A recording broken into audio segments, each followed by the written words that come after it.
Hello guys, welcome back to my channel. അപ്പോൾ ഇന്ന് ഞാൻ വലിയൊരു ടാസ്ക്കാണ് ചെയ്യാൻ പോകുന്നത് കേട്ടോ. അപ്പോൾ ഇത് ഈസ്റ്ററിന് മുമ്പ് എടുത്തിട്ടുള്ള വീഡിയോ ആണ്. അപ്പോൾ ഈസ്റ്ററിന് ആ സമയത്തൊന്നും എനിക്ക് ഇത് പബ്ലിഷ് ചെയ്യാനായിട്ട് സാധിച്ചില്ല, കാരണം റെക്കോർഡ് ചെയ്യാനൊന്നും എനിക്ക് ടൈം കിട്ടിയില്ല. അതുകൊണ്ടാണ് ഇന്ന് നമ്മുടെ ഫ്ലാറ്റ് ഒന്ന് ക്ലീൻ ചെയ്യാൻ വേണ്ടിയിട്ട്, ഒക്കെ ഒന്ന് റീസെറ്റ് ചെയ്യാൻ വേണ്ടിയിട്ടാണ് ഞാൻ എല്ലാ സാധനങ്ങളും ഷെൽഫിൽ നിന്നും നല്ല സാധനങ്ങളും പുറത്തേക്ക് വലിച്ചിട്ടിരിക്കുകയാണ്.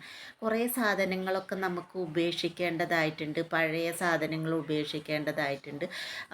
പിന്നെ കുറേ കടലാസുകളും. അതുപോലെ എനിക്കൊരു സ്വഭാവമുണ്ട്, എന്താണെന്ന് വെച്ചാൽ നമ്മൾ സാധനങ്ങളൊക്കെ വാങ്ങിച്ചിട്ട് പ്ലാസ്റ്റിക് കവറൊക്കെ കിട്ടുകയാണെങ്കിൽ, നല്ല കവറുകളൊക്കെ ആണെങ്കിൽ ഞാനത് മടക്കി അത് അലമാരയിലോ ഷെൽഫിലൊക്കെ വെക്കും. അപ്പോൾ അത് വെക്കണ സമയത്ത് അതങ്ങനെ അങ്ങനെ കുന്നുകൂടിയിരിക്കും, ആവശ്യ സമയത്ത് എടുത്താലിട്ട് കിട്ടൂല.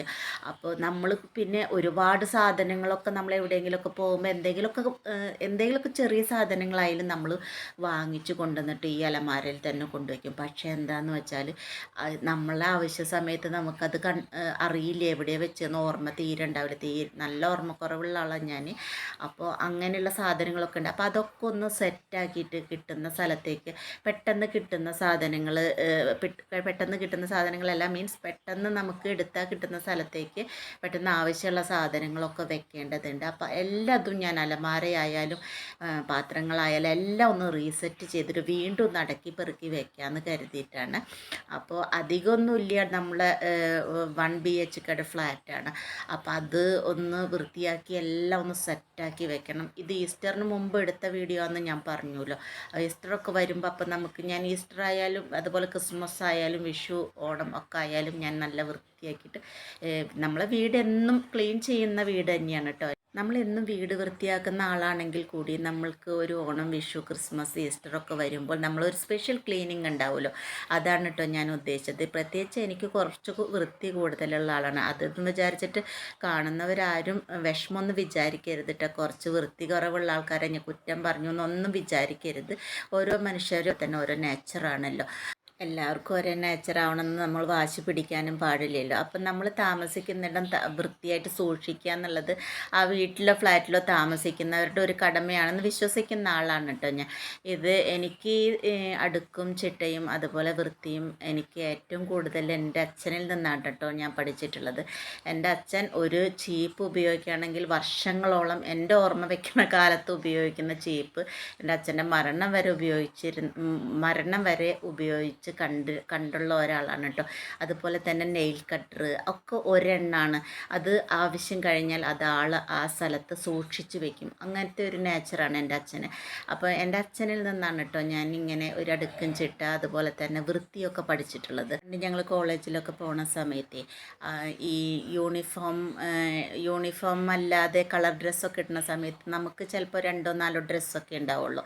അധികം ഡ്രസ്സുകളൊന്നും കളർ ഡ്രസ്സ് ഇടാനായിട്ടുണ്ടാവില്ല. അപ്പം ഞങ്ങൾ ചിലപ്പോൾ കീറിയതൊക്കെ ആണെങ്കിൽ ഞങ്ങൾ കരയും പിടിക്കുകയൊക്കെ ചെയ്യുമ്പോൾ അച്ഛൻ പറയും, കീറിയതാണെങ്കിലും അത് കഴുകി വൃത്തിയാക്കിയിട്ട് അയൺ ചെയ്തിട്ടിട്ട് പോയാൽ അതിനൊരു മാന്യത വേറെയാണെന്ന് എൻ്റെ അച്ഛൻ എപ്പോഴും പറയാറുണ്ട് കേട്ടോ. അപ്പോൾ ആ ഒരു ശീലം തന്നെയാണ് എവിടേക്ക് പോകുമ്പോഴും കുറച്ച് എത്ര പൊട്ട ഡ്രസ്സാണെങ്കിലും അത് കഴുകി വൃത്തിയാക്കി അയൺ ചെയ്ത് നീറ്റായിട്ട് പോവുക എന്നുള്ളത് ഞങ്ങൾ അച്ഛൻ പഠിപ്പിച്ചിട്ടുണ്ട് കേട്ടോ. നമ്മളൊരു സാധാരണ കുടുംബത്തിൽ ജീവിച്ച് വളർന്നത് കൊണ്ട് തന്നെ ഞാൻ ഏത് സാഹചര്യത്തിലും ജീവിക്കാൻ എനിക്കൊരു ബുദ്ധിമുട്ടും ഇല്ല കേട്ടോ. അപ്പോൾ ആദ്യം തന്നെ ഞാൻ എന്ത് പണി തുടങ്ങുകയാണെങ്കിലും, ക്ലീനിങ്ങിൻ്റെ പണി തുടങ്ങുകയാണെങ്കിൽ ആദ്യം തന്നെ നമ്മൾ ബെഡ്ഷീറ്റ് വൃത്തിയാക്കി വിരിച്ചിടുകയാണ് എൻ്റെ ആദ്യത്തെ ഒരു പടിയെന്ന് പറഞ്ഞത് കേട്ടോ. ഇനി നമ്മൾ എടുത്ത് വെച്ചിട്ടുള്ള പാത്രങ്ങളൊക്കെ കഴുകി ഉണക്കാനായിട്ട് വെച്ചിട്ടുണ്ടായിരുന്നു കേട്ടോ. അതൊക്കെ ഒന്ന് എടുത്ത് സെറ്റാക്കിയിട്ട്, നിത്യം ഉപയോഗിക്കാത്ത സാധനങ്ങളാവുമ്പോൾ അതൊക്കെ നമ്മൾ ഒന്ന് അടക്കി പറക്കിയിട്ട്, വല്ലപ്പോഴും ഗസ്റ്റുകളൊക്കെ വരുമ്പോൾ, നമ്മൾ മലയാളികൾക്കൊരു സ്വഭാവം ഉണ്ടല്ലോ, ആരെങ്കിലും വരുമ്പോൾ മാത്രം ഉപയോഗിക്കുക, നമ്മൾ പഴയ പാത്രങ്ങളിൽ ഭക്ഷണം കഴിക്കാമെന്നൊരു സ്വഭാവം സ്വതവേ മലയാളികൾക്കുള്ള ഒരു സ്വഭാവമാണിത്. അപ്പോൾ അങ്ങനെ കുറച്ച് പാത്രങ്ങൾ നമ്മൾ സ്ഥിരമായിട്ട് ഉപയോഗിക്കാത്തതുണ്ടായിരുന്നു, ഗസ്റ്റുകളൊക്കെ വരുമ്പോൾ എടുക്കാൻ പോകുന്നത്. അതൊക്കെ ഞാനൊരു കാർഡ്ബോർഡ് പെട്ടിയിലാക്കിയിട്ട് അടക്കി ഒതുക്കി മാറ്റി വെക്കുകയാണ് കേട്ടോ. കുറച്ച് കഴിഞ്ഞാൽ ഒക്കെ സെറ്റാക്കി വെച്ചതിന് ശേഷം ഒക്കെ അലമാരയിലേക്ക് കയറ്റാമെന്ന് കരുതിയിട്ടാണ്. ഇനി നമ്മൾ ഉപേക്ഷിക്കാനായിട്ടുള്ള കുറേ പാത്രങ്ങൾ എടുത്തു വെച്ചിട്ടുണ്ട്. അപ്പോൾ ഈ ടി വിയുടെ ഒരു കാർഡ്ബോർഡ് പെട്ടി അത് സൂക്ഷിച്ച് വെച്ചിട്ടുണ്ടായിരുന്നു. നമ്മളിപ്പോൾ എങ്ങോട്ടെങ്കിലുമൊക്കെ ഷിഫ്റ്റ് ചെയ്യണ സമയത്ത് ഈ സാധനങ്ങൾ ഈ ടി വി ഒക്കെ ആണെങ്കിലും അതിൻ്റെ ബോക്സിൽ തന്നെ അപ്പോൾ തട്ടുമുട്ടും ചെയ്യാണ്ട് പൊട്ടാത്ത രീതിയിൽ കൊണ്ടുപോകാമെന്ന് കരുതിയിട്ട് അങ്ങനെ വെക്കുന്നതാണ്. അപ്പോൾ അത് ഉപേക്ഷിക്കാറായി. ഇങ്ങനെ കാർഡ്ബോർഡ് പെട്ടിയൊക്കെ നമ്മൾ സൂക്ഷിക്കുന്ന സമയത്ത് കുറേ പഴക്കം ചെന്നാൽ അവിടെ ഈ കാർഡ്ബോർഡ് പെട്ടിയുടെ ഇടയിലൊക്കെ കുഞ്ഞു കുഞ്ഞു കൂറകളൊക്കെ ഉണ്ടാവും. നമ്മുടെ പാറ്റ എന്ന് പറഞ്ഞ സാധനമില്ലേ. അപ്പോൾ ഓരോ സ്ഥലത്ത് ഓരോ പേരല്ലേ. അപ്പോൾ കൂറകൾ, ഞങ്ങൾ കൂറ എന്നൊക്കെയാണ് പറയാറുള്ളത് കേട്ടോ. അപ്പോൾ പാറ്റകളൊക്കെ ഉണ്ടാവും. ആ പാറ്റ ഇങ്ങനെ പൊടിഞ്ഞ് പൊടിഞ്ഞ് പിന്നെ ഒരുപാട് പാറ്റകളായിട്ട് അത് രൂപാന്തരപ്പെടും. അപ്പോൾ അതിനെക്കാട്ടി നല്ലത് നമ്മൾ അത് പുറത്തേക്ക് കളയുന്നതാണ്, ഉപേക്ഷിക്കുന്നതാണ്, കത്തിക്കാനായിട്ട് കൊണ്ടുപോകുന്നതാണ്. അപ്പോൾ അതിൽ ഞാൻ വേണ്ടാത്ത കുറേ കവറുകൾ, പൊട്ട കവറുകളൊക്കെ ചിലപ്പോൾ നല്ല കവർ എടുത്തേക്കണവിടെ ഇപ്പം തന്നെ ഈ പ്ലാസ്റ്റിക് കവർ അവിടെ ഇവിടെ ഒന്നും ഇടണ്ടല്ലോ എന്ന് കരുതിയിട്ട് അതും സൂക്ഷിക്കുന്നു. അതിൽ കുറച്ച് നല്ല കവർ മാറ്റി വെച്ചിട്ട് കുറേ പൊട്ട കവറൊക്കെ ഉണ്ടാകുന്ന അതൊക്കെ ആ ബോക്സിലാക്കി മാറ്റി വയ്ക്കണം. പിന്നെ നമുക്ക് ആവശ്യമുള്ള സാധനങ്ങൾ ചെറിയ ചെറിയ റിപ്പയറിനും അതുപോലെ തന്നെ ഈ സ്ക്രൂകൾ അങ്ങനത്തെയുള്ള സാധനങ്ങളൊക്കെ ഉണ്ടാവും. അതൊക്കെ ഒരു ബോക്സിലാക്കി മാറ്റി വയ്ക്കുകയാണ് കേട്ടോ. നമുക്ക് ആവശ്യമുള്ളത് മാറ്റി എടുത്ത് വെച്ചിട്ട് ബാക്കിയുള്ളതൊക്കെ കളയാനായിട്ട് വെക്കുകയാണ്.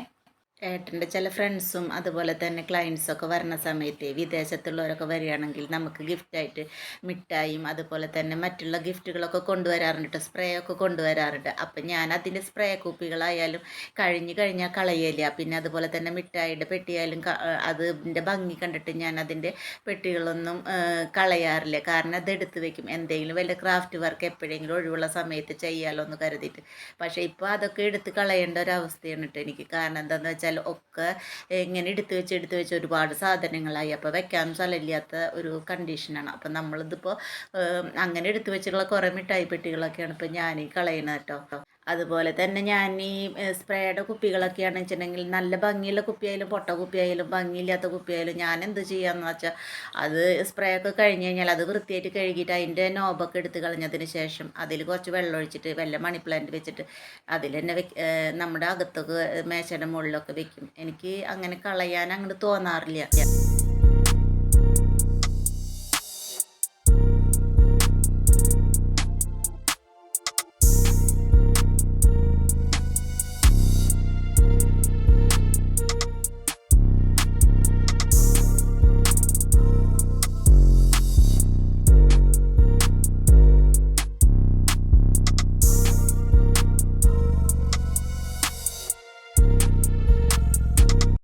പിന്നെ കുറേ പഴയ കടലാസുകൾ നമ്മൾ ആവശ്യമില്ലാതെ കുറേ കെട്ടി വെച്ചിട്ടുണ്ടായിരുന്നു. അതായത് നമ്മൾ പല ഓഫീസ് വർക്കൊക്കെ ചെയ്തിട്ടുള്ള കടലാസുകളാണ്.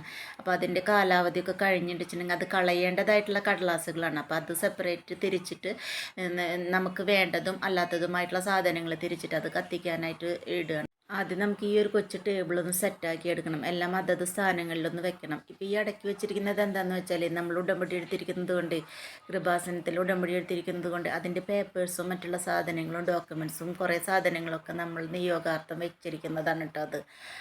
അപ്പോൾ ആ ടേബിൾ ആദ്യം ഒന്ന് സെറ്റാക്കണം. അത് അങ്ങനെ ഇങ്ങനെ വൃത്തിയായിട്ടൊന്നും മാതാവിനെ വെച്ച ഫോട്ടോത്തിൻ്റെ അടുത്തൊന്നും വൃത്തികേടായിട്ടൊന്നും വെക്കാൻ പാടില്ല. നല്ല വൃത്തിയായിട്ട് തന്നെ സൂക്ഷിക്കണം. നമ്മുടെ ഈ വാഷ് ബേസിൻ കഴുകലൊക്കെ കഴിഞ്ഞു കേട്ടോ. അപ്പോൾ നല്ല വൃത്തിയാക്കിയിട്ട് കഴുകി ഇട്ടിട്ടുണ്ട്. ഇനി സിങ്കിൽ ഒരുപാട് പാത്രങ്ങൾ, സിങ്കിലേ നമ്മൾ ഉപയോഗിക്കുന്ന പാത്രങ്ങളും അല്ലാത്ത പാത്രങ്ങളൊക്കെ കഴുകി ഉണക്കി എടുത്ത് വെക്കേണ്ട പാത്രങ്ങളുണ്ട്. പിന്നെ അതുപോലെ തന്നെ നമ്മൾ പയറും പരിപ്പ് കടല മുതൽ അങ്ങനെയുള്ള സാധനങ്ങളൊക്കെ ഇട്ട് വെക്കുന്ന ഡപ്പകളെ അതൊക്കെ ഒന്ന് മാറ്റേണ്ടതായിട്ടുണ്ട്. ഒരു 2-3 വർഷമായിട്ട് ഒരേ ഡപ്പകളിൽ തന്നെയാണ് നമ്മൾ യൂസ് ചെയ്തുകൊണ്ടിരിക്കുന്നത്. അപ്പോൾ അതിൻ്റെ മൂടികൾക്കൊക്കെ ഡാമേജ് ഉണ്ട്. അപ്പോൾ അതൊക്കെ ഒന്ന് മാറ്റണം. അതിലെ സാധനങ്ങളൊക്കെ ഒന്ന് ഒഴിവാക്കിയിട്ട് അതൊക്കെ ഡപ്പകളൊക്കെ മാറ്റാനായിട്ട് വെച്ചിട്ടുണ്ട്. അതിൽ നല്ല ഡപ്പകളുണ്ട്. അതൊക്കെ ഒന്ന് കഴുകി വൃത്തിയാക്കി ഉണക്കിയതിന് ശേഷം ആർക്കെങ്കിലും ആവശ്യമുണ്ടെങ്കിൽ കൊണ്ടുപോയിക്കോട്ടെ എന്ന് കരുതിയിട്ട് അത് അങ്ങനെ അതും കൂടി കഴുകാനായിട്ട് സിങ്കിലേക്ക് ഇട്ടിട്ടുണ്ട്. അതുകൊണ്ടാണ് ഇത്രയും പാത്രങ്ങൾ സിങ്കിൽ കിടക്കുന്നത് കേട്ടോ. അല്ലാണ്ട് നമ്മൾ അപ്പപ്പോൾ ഉപയോഗിക്കുന്ന പാത്രങ്ങൾ കഴുകാതെ സിങ്കിലിട്ട് നിറച്ച് വെച്ചിരിക്കുന്നതല്ല കേട്ടോ. നമ്മൾ ഈ ചില സ്ഥലങ്ങളിലൊക്കെ പോയി കഴിഞ്ഞാൽ സിങ്ക് ഇങ്ങനെ നിറഞ്ഞ് കിടക്കുന്നുണ്ടാവും. അവർ ഭക്ഷണം കഴിച്ച പാത്രങ്ങളൊക്കെ വേസ്റ്റൊന്നും ഭക്ഷണാവശിഷ്ടങ്ങളോട് കൂടി തന്നെ ആ സിങ്കിൽ ഇട്ട് നിറച്ച് വെച്ചിട്ടുണ്ടാവും. അപ്പോൾ തന്നെ നമുക്ക് മനസ്സിലൊരു നെഗറ്റീവ്, ആ വീട് കാണുമ്പോൾ തന്നെ തോന്നും നമുക്കൊരു നെഗറ്റീവ് എനർജി ഫീൽ ചെയ്യും. അപ്പോൾ നമുക്ക് ഇപ്പോൾ നമ്മൾ എവിടേക്കെങ്കിലും പോവുകയാണെങ്കിൽ അങ്ങനെയൊക്കെ കണ്ടു കഴിഞ്ഞാൽ തന്നെ നമുക്കൊരു ഗ്ലാസ് വെള്ളം അവർ വീട്ടിൽ നിന്ന് വാങ്ങിച്ച് കഴിക്കാൻ കുറച്ച് പ്രയാസമായിരിക്കും. എന്നെ സംബന്ധിച്ചിടത്തോളം അങ്ങനെയാണ് കേട്ടോ. ഞാൻ ഏറ്റവും ആദ്യം നോക്കുക അവർ അടുക്കളയിൽ വൃത്തിയുണ്ടോ, ആ തരുന്ന ആൾക്ക് വൃത്തിയുണ്ടോ എന്നൊക്കെ നോക്കും. ഒരാളുടെ ഭംഗിയിലും നിറത്തിലൊന്നല്ല വൃത്തിയിരിക്കുന്നത്, ആ ആൾ നമ്മളോട് എങ്ങനെ പെരുമാറുന്നോ, അല്ലെങ്കിൽ നമ്മൾക്ക് ഒരു തുള്ളി വെള്ളം തരുന്നത് അത് നീറ്റായിട്ട് കൊണ്ടുവരുന്നോ എന്നുള്ളതാണ്. ഞാനിപ്പോൾ ഇത് പറഞ്ഞു എന്ന് കരുതിയിട്ട് ഇങ്ങനെ സിങ്കിൽ പാത്രം നിറച്ച് വെക്കുന്നവരോട് ഞാൻ വിരോധിയല്ല കേട്ടോ. അതൊക്കെ ഞാൻ മുമ്പ് പറഞ്ഞതുപോലെ തന്നെ അതൊക്കെ ഓരോരുത്തരുടെ നേച്ചറാണ്. പിന്നെ നമ്മൾ പഠിച്ചു വരുന്ന സാഹചര്യങ്ങൾ വ്യത്യസ്തമാണല്ലോ. നമ്മൾ ഒഴിവാക്കിയ ഡപ്പകൾക്ക് പകരം ഞാൻ ഒരാഴ്ച മുമ്പ് തന്നെ ഒഴിവാക്കണം എന്ന് മനസ്സിൽ കരുതിയിട്ട് തന്നെ ഫ്ലിപ്കാർട്ടിൽ നിന്ന് ഞാൻ കുറച്ച് കണ്ടെയ്നേഴ്സൊക്കെ, ഈ ഓഫർ ടൈമാണല്ലോ ഇപ്പോൾ വിഷു ഈസ്റ്ററൊക്കെ പ്രമാണിച്ച് നല്ല ഓഫർ ഉണ്ട് ഫ്ലിപ്കാർട്ടിലും ആമസോണിലൊക്കെ. അപ്പോൾ ഞാനത് ഓർഡർ ചെയ്തിട്ട് ഇതാ ഈ ഒരു ടൈമിൽ വന്നിട്ടുണ്ട്. അപ്പോൾ എനിക്ക് ഈ ഒഴിവാക്കിയ പാത്രങ്ങളൊക്കെ പാത്രങ്ങളിൽ നിന്ന് ഒഴിവാക്കിയുള്ള സാധനങ്ങളൊക്കെ ഇട്ട് വയ്ക്കാൻ എളുപ്പമായി. പിന്നെ നമ്മൾ ഈ കയ്യിൽ ഗ്ലൗസ് ഇട്ട് കഴുകുന്നതുകൊണ്ടേ ഭയങ്കര പാടാണ്. നമ്മൾ കയ്യിൽ ഗ്ലൗസ് ഇട്ടിട്ട് കഴുകിയിട്ട് നമുക്ക് മുമ്പ് വലിയ ശീലമൊന്നുമില്ലല്ലോ. ഇപ്പോൾ കുറച്ച് നാളായിട്ടേ ഈ വിമ്മിൻ്റെയും അതുപോലെ തന്നെ സോപ്പും പൊടിയുടെ ഒക്കെ അലർജി എനിക്ക്. ഇത് ഉപയോഗിക്കാതിരിക്കാനും പറ്റില്ല. കാരണം എന്താണെന്ന് വെച്ചാൽ ഈ തൊലി പൊളിഞ്ഞ് അവിടെ ഭയങ്കര ചുട്ടുനീറ്റായിരിക്കും പിന്നെ നമ്മൾ വല്ല ജോലികളൊക്കെ ചെയ്യുമ്പോൾ. അപ്പോൾ അതുകൊണ്ട് ആണ് ഈ ഒരു ഗ്ലൗസ് നമ്മൾ ഉപയോഗിക്കുന്നത്. രണ്ട് കയ്യിലും ഞാൻ ഇടില്ല, രണ്ട് കയ്യിലും ഇട്ടാൽ എനിക്ക് ഭയങ്കര പ്രയാസമാണ് പാത്രങ്ങളൊക്കെ കഴുകാനായിട്ട്. വലത് കൈയിലാണല്ലോ ഏറ്റവും കൂടുതൽ വെള്ളവും അതുപോലെ തന്നെ ഈ ലിക്വിഡ് ആവുന്നത്. അപ്പോൾ ആ ഒരു വലത് കൈയിൽ തന്നെയാണ് ഏറ്റവും കൂടുതൽ ഡേഞ്ചേഴ്സും. അപ്പോൾ അതുകൊണ്ടാണ് ആ ഒരു കയ്യിൽ മാത്രം ഗ്ലൗസ് ഇട്ടിരിക്കുന്നത് കേട്ടോ. ഇപ്പം നമ്മുടെ പാത്രങ്ങളൊക്കെ കഴുകൽ കഴിഞ്ഞു. സിങ്കൊക്കെ ഒന്ന് കഴുകി വൃത്തിയാക്കിയിട്ടുണ്ട്. ഗ്യാസ് സ്റ്റൗവൊക്കെ കുക്കിംഗ് കഴിഞ്ഞാൽ അപ്പം തന്നെ ഞാൻ വൃത്തിയാക്കി വെക്കും. അതുകൊണ്ട് തന്നെ അവിടെ വലിയ ജോലികളൊന്നും ഉണ്ടാവില്ല. നമ്മൾ ഇതുപോലുള്ള ക്ലീനിങ് ടാസ്കുകളൊക്കെ ചെയ്യുന്ന സമയത്ത് നമ്മൾ വേറെ എവിടേക്കെങ്കിലും പോകാൻ വിളിച്ചാലോ അതുപോലെ തന്നെ വേറെ എന്തെങ്കിലും പണികളൊക്കെ ഏൽപ്പിച്ചാൽ എനിക്ക് പെട്ടെന്ന് ദേഷ്യം വരും.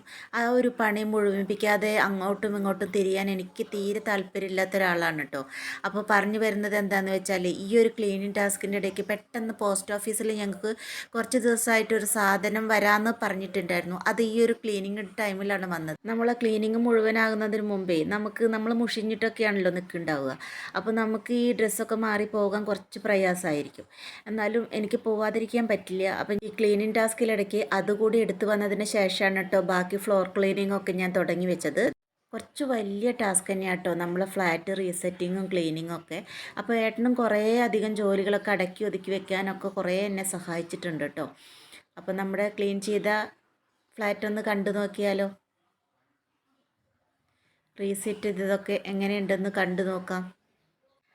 അപ്പോൾ ഞാനൊരു കാര്യം ചോദിക്കട്ടെ കേട്ടോ.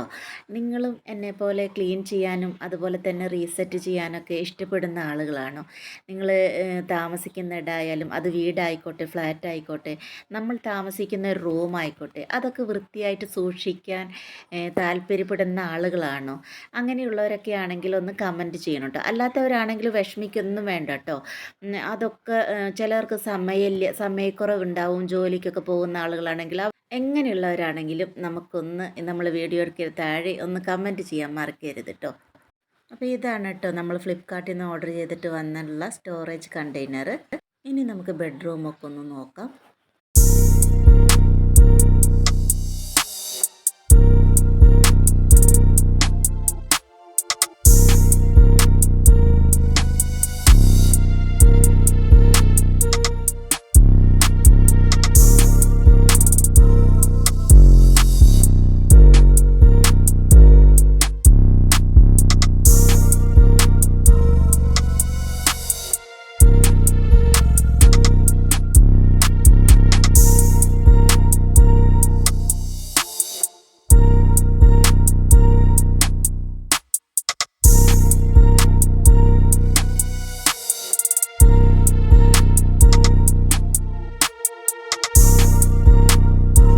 ഇതാണ് കേട്ടോ നമ്മുടെ ബാൽക്കണി വ്യൂ. നമ്മുടെ ബാൽക്കണിയിൽ നിന്ന് സൂക്ഷിച്ച് നോക്കിയാൽ ഗുരുവായൂർ അമ്പലത്തിൽ കൊടിമരം കാണാനായിട്ട് സാധിക്കും കേട്ടോ.